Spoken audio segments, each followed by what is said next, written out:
খলিফাতুল মুসলিমিন, মুসলমানদের প্রথম খলিফা হযরতে আবু বকর সিদ্দিক রাদিয়াল্লাহু তাআলা আনহু এত উঁচু মাপের একজন সাহাবী এবং মুসলমানদের প্রথম খলিফা। উনি রাস্তা দিয়া যাওয়ার পরে বিভিন্ন সময় তার এমন ইতিহাস পাওয়া যায়, গাছকে এভাবে ধরে ধরে বলে, হাই গাছ, তোর কপাল না কত ভালো, তোর যখন হায়াত শেষ হয়ে যাবে আল্লাহ তাআলার কাছে কোনো হিসাব নিকাশ তোর দেওয়া লাগবে না, তবে আমি খলিফা আবু বকরের হিসাব দিতে হবে। আমার জীবনের চাইতে তোর জীবনটা অনেক সুন্দর, আমার জীবনের চাইতে তোর জীবনটা কতই না ভালো, তোর কপাল কতই না ভালো, এভাবে কান্না করতেন। আর আমাদের অবস্থা কি? আমরা তো নেকি বা নেক কাজের দ্বারে কাছেও যাই না, তারপরে বুকে থাপ্পড় দেয়া কিছু কিছু বেয়াদবে বলে, আমি আল্লাহর কাছে মাফ চাই না। নাউজুবিল্লাহ বলেন। বুকের মধ্যে এমনি থাপ্পড় দে বলে, আমি আল্লাহর কাছে মাপ চাই না। কেন মাপ চাইম? আমি তো ভুলই করি নাই, ভুল করলে সে মাপ চাইম, ভুল না করলে আমি কেন মাপ চাবো? গত কিছুদিন আগে মনে হয়তো অনেকেই দেখছেন এই ভিডিওটা, এমনি বুকে থাপ্পড় দিতেছে আর বলতেছে হ্যাঁ ভুল করে নাই। আমি কি আরেকজনের জমি মাইরে খাইছি, এই করছি সেই করছি?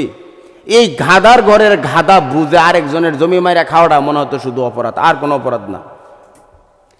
এক হাদিসের মধ্যে আসছে, গরিবের ঈদের দিন হলো এই জুমার দিন, হজের দিন হলো জুমার দিন। সুবহানাল্লাহ। এই জুমার দিন প্রসঙ্গে আল্লাহ তাআলা কুরআনে হাকিমের মধ্যে ইরশাদ করেন। আল্লাহ তাআলা বলেন, ইয়া আইয়ুহাল্লাযীনা আমানু ইযা নুদিয়া লিস-সালাতি মিন ইয়াউমিল জুমআতি ফাসআউ ইলা যিকরিল্লাহি ওয়া যারুল বাই'। আল্লাহ তাআলা অন্য এক আয়াতে ইরশাদ করেন, فَإِذَا قُضِيَتِ الصَّلَاةُ فَانْتَشِرُوا فِي الْأَرْضِ وَابْتَغُوا مِنْ فَضْلِ اللَّهِ وَاذْكُرُوا اللَّهَ।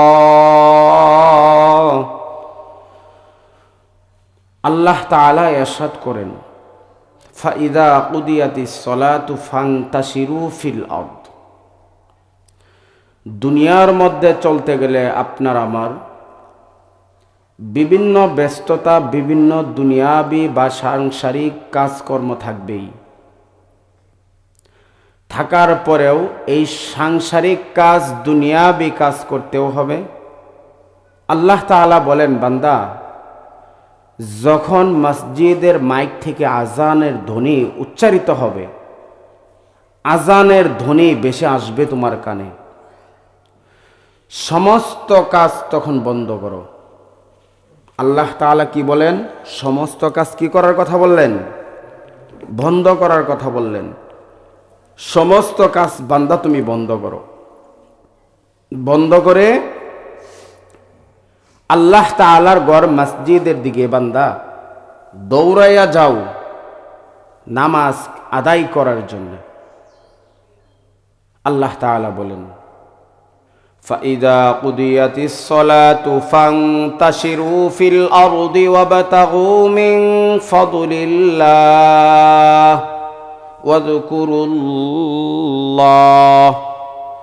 وَاذْكُرُوا اللَّهَ كَثِيرًا لَعَلَّكُمْ تُفْلِحُونَ। মুহতারাম হাজিরিন, বিষয়টা হইল আল্লাহ তাআলা ইরশাদ করেন নামাজের জন্য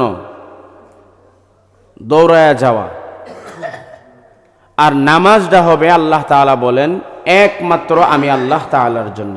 কার জন্য? ফান্তাশিরু ফিল আরদ ওয়াবতাগু মিন ফাদলিল্লাহ।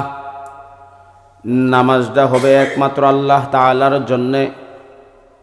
ওয়াযকুরুল্লাহা কাসীরান লাআল্লাকুম তুফলিহুন। আল্লাহ তাআলা বলেন, বান্দা নামাজের জন্য মসজিদের দিকে দৌড়ে যাও এবং আমি আল্লাহ তাআলার জিকিরের জন্য মসজিদের দিকে দৌড়ে যাও। আল্লাহ তাআলার বিধান হলো নামাজের জন্য মসজিদে দৌড়ে যাওয়া, আল্লাহ তাআলার জিকিরের জন্য মসজিদে দৌড়ে যাওয়া। তো দোস্ত, আজ এখন আমরা দেখা যাচ্ছে এই জিনিসটার মধ্যে পিছায় আছি। কি বলেন, পিছায় আছি না? এটার মধ্যে আমরা পিছায় আছি। এটার মধ্যে আমরা এমন ভাবে গাফেল না, দুনিয়া চিনলাম, টাকা চিনলাম, বাড়ি চিনলাম, গাড়ি চিনলাম, নারী চিনলাম, জমি জামা যা আছে সব চিনলাম, কিন্তু হতভাগা মুসলমান চিনতে পারলাম না একমাত্র আল্লাহকে। একমাত্র আল্লাহ তাআলার দেওয়া পথ চিনতে পারলাম না। এমনকি এই কথাও বলা যায়, দুনিয়াতে থাইকা জাহান্নামের রাস্তাও বান্দা চিনে, তবে জান্নাতের রাস্তা বান্দা চিনতে চায় না। গতকালকে আমি একটা ভিডিও দেখলাম ফেসবুকে, এক ব্যক্তি বলতেছে মোল্লা মৌলভিহা শেয়ার ফাইলেই বয়া গাঞ্জার বিরুদ্ধে ওয়াজ করে, গাজার বিরুদ্ধে ওয়াজ করে। গাজা আল্লাহ তাআলার প্রদত্ত এক নিয়ামত, নাউজুবিল্লাহ বলেন। সে এটা চোখে দেখে গাজার কথা বলতে পারে, এই বলতে পারে, সে বলে একবারে বিধিকিচ্ছা ভাষায় কথা বলতেছে, না আসলে থাক। তো এই যে ভাষায় সে কথাগুলা বলতেছে, বলেন তো দেখি, স্বাভাবিক সেন্স যার মাথায় আছে এই কথা বলবে? জীবনে বলবেন। গাজাক আপনাদের মহল্লাতে যদি কোনো ছেলে বা কোনো ব্যক্তি, যদি ছেলে হোক মেয়ে হোক, পুরুষ হোক মহিলা হোক, জোয়ান হোক সাইকামতে বৃদ্ধ হোক, গাঞ্জা খা, এই লোকটাকে আপনারা ভালো বলবেন? ভালো বলবেন না। যে ব্যক্তি এইটা খায় আল্লাহ তাআলা তাকেও ভালো বলে নাই। এগুলা নিষেধ, ইসলামের নিষেধ। গাঞ্জার পক্ষ নিয়ে গাঞ্জা খাওয়ার আদেশ করছে এমন কোন হুজুরের বয়ান শুনছেন? শুনছেন আপনারা? শুনছেন না? আমরা পড়িই নাই তো বয়ানটা করবো কোন জায়গা থেকে? বয়ান তো আমরা হুজুররাই করি। গাঞ্জার বিরুদ্ধে হুজুররা কথা বলবেই, কেন করবে? আল্লাহ তাআলা এই জাতীয় দ্রব্যকে নিষেধ করেছেন। ইসলাম এমন একটা বিষয়, এটা আপনার বুঝতে হবে। আমরা তো দেখা গেছে আজকাল আমাদের ঈমান যেমন আমাদের কথাও তেমন, আমাদের ঈমান যেমন আমাদের কাজকর্মও তেমন। কথাটা বুঝছেন না? এই যে একটা গ্রামের কথা আছে, বাতের চাল যদি ভালো হয় বাতও ভালোই হবে। বাতের চাল যদি ওই যে আইলা জাইলা থাকে না, যেগুলা পইরা থাকে, এমন হয় বাতটা ভালো আশা করা যায় না। আপনি যদি মনে করেন গ্রামগঞ্জে অনেক সময় দেখা যায় হাত দেওয়া মুড়ি বা ধানের আডি বাইরিয়া বাড়ানোর পরে এটা গরু দেওয়া মলম দেয় না, এটা মারে না কি জানি বলে। এই যে এগুলা যে দে, এই যে মুড়ি যে এরা কয়েকদিন কিন্তু জাগ দিয়ে রাইখা দেয়, পরে কিন্তু দে, ওই যে সরিষার নেই। তারপরে যখন এটাতে দানটা বাইরো, এই দানটা যদি আপনি সিদ্ধ করে এই দানটা বাতের জন্য ব্যবস্থা করেন, তে মোহতারাম হাজিরিন, এই দানের বাতটা আতপ চাইলের বাতের মতন হবে? হ্যাঁ, হবে না? আরে দান যেমন চাইলেও হবে তেমন। কাইঠে দেন, লাইন কাইঠে দেন। জি, জাযাকাল্লাহ। তে এই যে চাইলটা যেমন বাটটাও হবে তেমন। কথাটা বুঝাইতে পারতেছি? চাইল যদি ভালো হয় দোস্ত, বাতও ভালো হবে। এই জন্য আর কি বললাম, আমাদের ঈমান যেমন আমাদের দুই চারটা পাগলে মাঝে মাঝে লাইভে এসে কথাও কইলা তেমনই। গাঞ্জার বিরুদ্ধে ওয়াজ করলে যদি তোমার জ্বলে, তাহলে কোনটার কথা হুজুররা বয়ান করবে? গাঞ্জার বিরুদ্ধে তো স্বয়ং আমার আল্লাহ তাআলা কোরআনে ওয়াজ করছে। মদের বিরুদ্ধে কোরআনে ওয়াজ করছে, তা আমি মদের বিরুদ্ধে ওয়াজ করলে সমস্যা কোথায়? আমার আল্লাহ তাআলা জানায়া দিছেন মদের বিরুদ্ধে কথা বলার জন্য, এটা আমাদেরকে জিম্মাদারি দিছেন, এটা আমরা বলি এই জন্যে। দেখেন, একটা কথা আগে বুঝায় নেই। আমাদের পরিস্থিতি এমন হয়েছে যে এখন উচিত কথাটা বললেও গায়ে লাগে। গরম ভাতে বিলাই বেজার, উচিত কথাই বন্ধু বেজার। উচিতটা বললে গায়ে লাগে। আপনি নামাজ পড়েন না, এজন্য আমি নামাজের বয়ান করতে পারবো না। আচ্ছা মাশাল্লাহ ভালো। তো যেই বেচারা রোজা রাখে না, তো রোজার কথা বললে তো তারও গায়ে লাগবে। যেই বেচারা জাকাত দেয় না, জাকাতের কথা বললে তো ওর গায়ে লাগবে। তো হুজুররা কোন বিষয়টা নিয়ে কথা বলবে? এর জন্য ডাইনে ভাবে দেখার সময় নাই। আমার আল্লাহ এই জাতিকে যে কথাগুলো বলার জন্য আদেশ করেছেন, এই জাতিকে যে কাজগুলো থেকে বিরত রাখার জন্য আমাদেরকে কথা বলার আদেশ করেছেন, আমরা আল্লাহ তাআলার কথাগুলো বলবো এবং আল্লাহ তাআলার নিষেধগুলোকে আমরা বলবো যে হ্যাঁ এটা নিষেধ। আল্লাহ তাআলা বলছেন গাঁজা খাওয়া যাবে না। গাঁজা শুধু তাই না, ডাক্তাররাও বলে গাঁজা খাওয়া যাবে না। এটা ডাক্তাররাও বলে, এটা শুধু হুজুরদের মুহের ওয়াজ না আর কোরআনের ওয়াজ না, শুধু ডাক্তাররাও বলে একটা গাঁজা যে পরিমাণ একটা মানব দেহে ক্ষতি করে, আর এই ক্ষতিকর বস্তু মুসলমানরা গ্রহণ করে। তো মোহতারাম হাজিরিন, কথা যে জায়গায় রাখছিলাম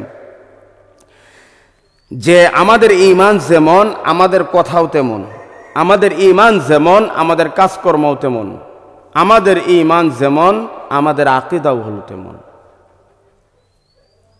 এজন্য মোহতারাম হাজিরিন, আমরা আজকে খুতবার ভিতরে যে আয়াতটা তেলাওয়াত করেছি, এই আয়াতটার লগে ছোট বড় ধনী গরিব বাদশা ফকির সবারই পরিচিত সূরা ফাতিহা।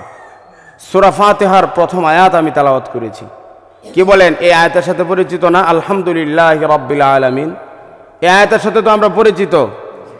মোহতারাম হাজিরিন, দেখেন আমরা যে কোনো কাজই করি, এই কাজের আগে আমরা বলি আলহামদুলিল্লাহ। এটা আমরা বলি, ইচ্ছায় বলি আর অনিচ্ছায় বলি, জ্ঞানে বলি আর অজ্ঞানে বলি। সমস্ত প্রশংসার মালিক আল্লাহ, বলি কি না? সমস্ত প্রশংসার মালিক কে? আল্লাহ।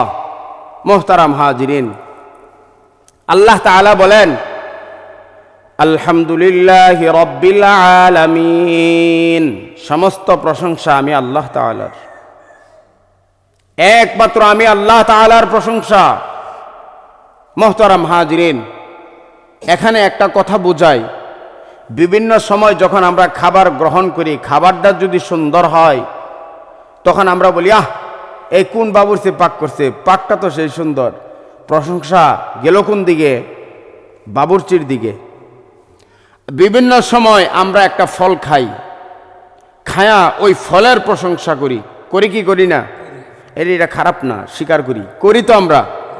ক্ষেতে ধান যদি সুন্দর হয় আমরা ধানের ক্ষেতের খুব প্রশংসা, এই ক্ষেতটাও একের একটা ক্ষেত, ধান যা অধে, এই বন্ধের মধ্যে আমার এই ক্ষেতের চাইতে ভালো দান আর হয় না। বলেন প্রশংসা করি কি করি না? আচ্ছা, এই প্রশংসাটাও আল্লাহ তাআলার নিসবতের দিকে যায়, বলেন না সুবহানাল্লাহ। মোহতারাম হাজিরিন, রাঁধুনি সে রান্না করলো, তার হাতে এত সুস্বাদু রান্না করার শক্তি কে দিয়েছেন? আল্লাহ। কিছু কিছু প্রশংসা ডাইরেক্ট আল্লাহ তাআলার দিকে চলে যায়, আবার কিছু কিছু প্রশংসা ইনডাইরেক্ট একটু ঘুরে ঘুরে আল্লাহর দিকে যায়। এজন্য মোহতারাম হাজিরিন, আমরা বলি যে প্রশংসা করতেছি একমাত্র আল্লাহ তাআলার, যিনি এই উভয় জগৎ, দুনিয়া ও আখিরাত উভয় জগৎ যিনি সৃষ্টি করেছেন। পক্ষান্তরে কিছু কিছু পণ্ডিত মশাই আছে, তারা প্রশ্ন করে, তো হুজুররা যে পাক খায় আহিরা প্রশংসা করে, ওই বাবুর্চির এই প্রশংসা কোথায় যা? অনেকে আপনাদেরকে প্রশ্ন করতে পারে এটা। এজন্য এই আয়াতের তাফসীরের মধ্যে উল্লেখ করা যে বাবুর্চির যদিও আপনি প্রশংসা করেন, তবে বলেন তো দেখি এই বাবুর্চিকে এত সুন্দর পাক করার ক্ষমতা কে দিয়েছেন? এই জমিনের মধ্যে আল্লাহ তাআলা, এই ধান ক্ষেতের মধ্যে এত সুন্দর ফসল উৎপাদন করার এই ক্ষেতকে আল্লাহ তাআলা শক্তি দিয়েছেন। অতএব আমি বান্দা এই ক্ষেতের প্রশংসা নয়, আমার দিল একবারে আল্লাহ ওয়াল্লাহি একমাত্র আল্লাহ তাআলারই প্রশংসা করতেছি। এজন্য মোহতারাম হাজিরিন, বলাই চলাই, চলতে ফিরতে, উঠতে বসতে, যে হালতেই থাকবো, সমস্ত প্রশংসা থাকবে একমাত্র কার? আল্লাহর। মনে থাকবে একমাত্র প্রশংসা কার? আল্লাহর। আল্লাহ তাআলা বলেন আর রহমানির রহিম। আয়াতটা আছে না নাই? আল্লাহ তাআলা একমাত্র দয়ালু, দয়াময়।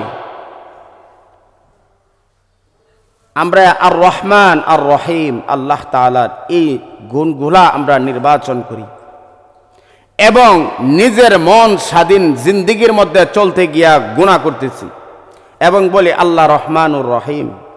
আল্লাহ তাআলা মাফ করে দিতে পারেন। দোস্ত, আল্লাহ তাআলা মাফ করবেন কথা ঠিক, আল্লাহর ইচ্ছা। আবার আল্লাহ যদি মাফ না করে ঘাটটার মধ্যে চিপিতে ধরে, পরে অবস্থাটা কি হবে? আল্লাহ তাআলা সূরাতুল ফাতিহার ২ নম্বর আয়াতে যেমন বলছেন আর রহমানির রহিম, আল্লাহ তাআলা আবার কোরআনের অন্য আয়াতে বলছেন লিল্লাহিল ওয়াহিদিল কাহ্হার। আমি যেমন রহমানুর রহিম, আমি যেমন নরম, আমি আল্লাহ কিন্তু তেমন গরম। আমি আল্লাহ কিন্তু তেমন গরম।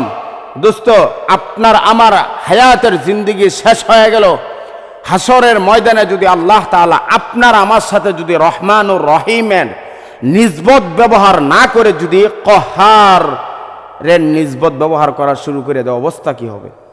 এজন্য দোস্ত, এই জমিনের মালিক আল্লাহ, এই আসমানের মালিক আল্লাহ, উভয় জগতের মালিক কে? আল্লাহ। দুনিয়া ও আখিরাত উভয় জগতের মালিকই আল্লাহ। অতএব এই জমিনে চলতে ফিরতে উঠতে বসতে সর্বহালতে প্রশংসা করব কার? আল্লাহর। দেখেন পরের আয়াতে আল্লাহ তাআলা কি বলেন? মালিকি ইয়াউমিদ্দিন। আল্লাহ তাআলা বলেন আমি বিচার কার্য দিবসের মালিক। আল্লাহ তাআলা বলতেছেন উনি বিচারের দিনের মালিক। দোস্ত, আল্লাহ পাক রব্বুল আলামিন এখানে কেন বিচারের দিনের মালিকের কথা উল্লেখ করছেন? সংক্ষিপ্ত আকারে একটু বুঝায় নেই, পরে যাইতেছি মূল আলোচনায়। কেন মালিকের কথা উল্লেখ করছেন? আমরা দেখি সমাজের মধ্যে যারা বিচার করে তাদেরকে আমাদের সামাজিক ভাষায় বিচারক বলি। বলেন, বিচারক বলি না?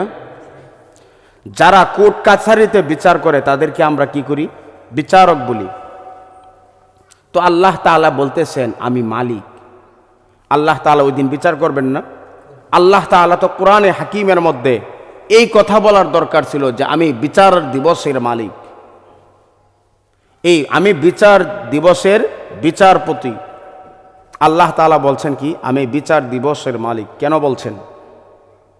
দোস্ত, নামাজে তো আমরা তেলাওয়াত করি, নামাজে তো পড়ি, কিন্তু সারমর্ম যখন আমরা না বুঝি, আয়াতের যখন সারমর্ম আমাদের বুঝে না আসে, তখন যেমনি চাইলে ডাইলে পড়ে খালি কোনো মতনে ফরজ আদায় করে চলে যায়। দেখেন আল্লাহ তাআলা কেমন দয়ালু, বান্দার প্রতি কেমন দয়া করছেন, বান্দার প্রতি কেমন মায়া করছেন। দোস্ত, আল্লাহ তাআলা বলেন মালিকি ইয়াউমিদ্দিন, আমি বিচার কার্য দিবসের মালিক। অদোস্ত, যদি আল্লাহ তাআলা বলতেন আমি বিচার দিবসের বিচারপতি, তাহলে দোস্ত গুনাহ চুল পরিমাণ করেছ, এই চুল পরিমাণই জবাব আল্লাহর আদালতে করতে হবে এবং এই জবাবে এই গুনার জন্য তোমার বিচারের মুখোমুখি দাঁড়াতে হবে।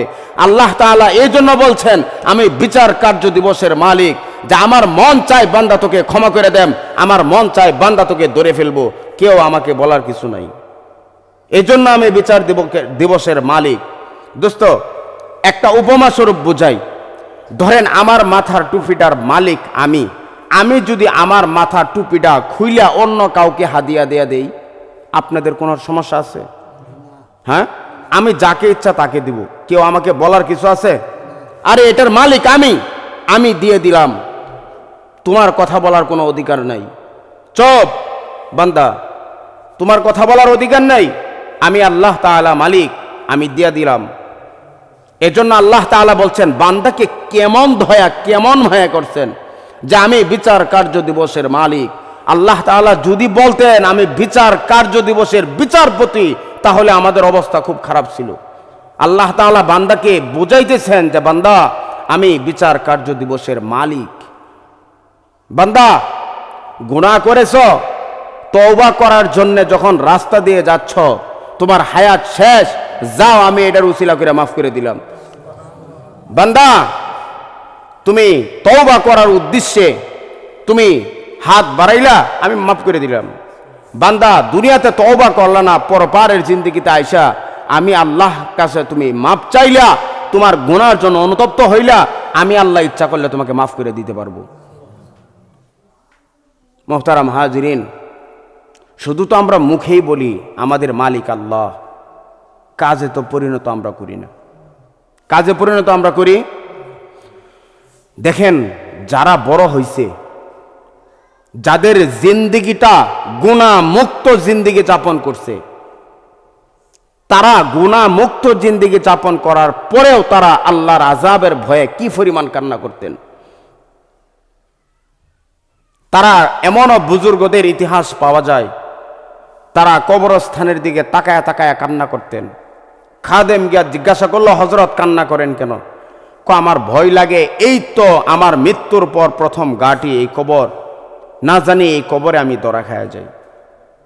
খলিফাতুল মুসলিমিন, মুসলমানদের প্রথম খলিফা হযরতে আবু বকর সিদ্দিক রাদিয়াল্লাহু তাআলা আনহু, এত উঁচু মাপের একজন সাহাবী এবং মুসলমানদের প্রথম খলিফা, উনি রাস্তা দিয়া যাওয়ার পরে বিভিন্ন সময় তার এমন ইতিহাস পাওয়া যায়, গাছকে এভাবে ধরে ধরে বলে, হাই গাছ, তোর কপাল না কত ভালো,